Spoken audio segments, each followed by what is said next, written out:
Dear Esther, I have lost track of how long I have been here and how many visits I have made overall. Certainly the landmarks are now so familiar to me that I have to remind myself to actually see the forms and shapes in front of me. I could stumble blind across these rocks, the edges of these precipices, without fear of missing my step and plummeting down to sea. Besides, I have always considered that if one is to fall, it is critical to keep one's eyes firmly open.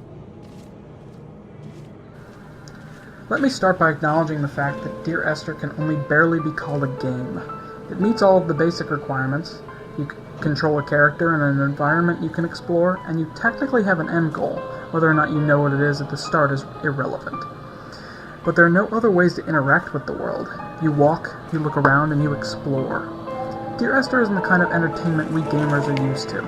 It's very much the equivalent of an art house flick, devoid of most of the modern media's trappings of explosions or hand-holding. Dear Esther is quiet, subtle, full of ambiance, and is a mind screw in the most awesome sense. Dear Esther begins, as you saw before, with narration from an old man and a lighthouse on the beach.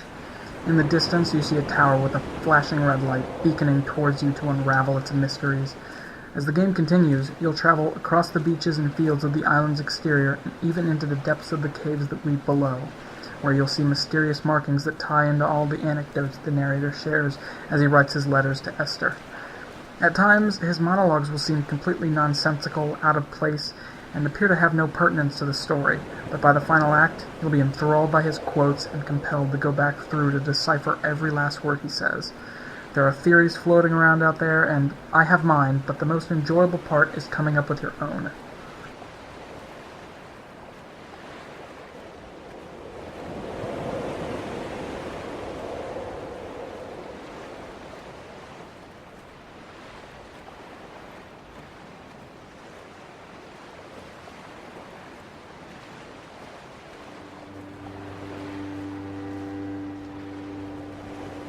Those islands in the distance, I am sure, are nothing more than relics of another time, sleeping giants, somnambulist gods laid down for a final dreaming. I wash the sand from my lips and grip my wrist ever more tightly. My shaking arms will not support my fading diaries. The island, as you'll hopefully see, is breathtakingly beautiful, despite running on the slightly outdated source engine. However, the fact that it might not be as high-end as it should be won't matter to you when you stare out at the gorgeous vistas and eerie sights along your journey.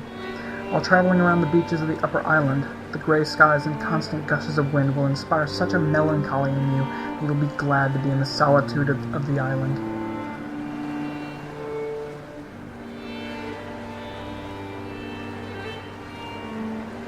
Dear Esther, I found myself to be as featureless as this ocean, as shallow and unoccupied as this bay, a listless wreck without identification.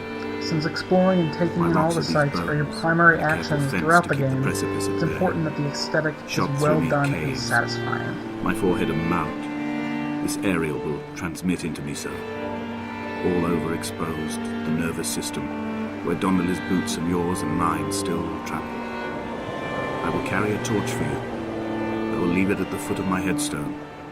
You will need it for the tunnels that carry me under.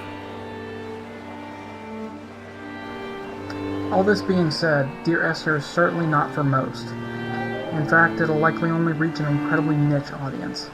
It's short, it requires more than one playthrough or some thorough thinking to truly enjoy, but I urge you to at least give it a shot. It was a mod for Half-Life 2 originally, and I've put the link in the description. If it haunts and captivates you like it should, support the developers by purchasing it through Steam. I can guarantee you the payoff in the end is worth it.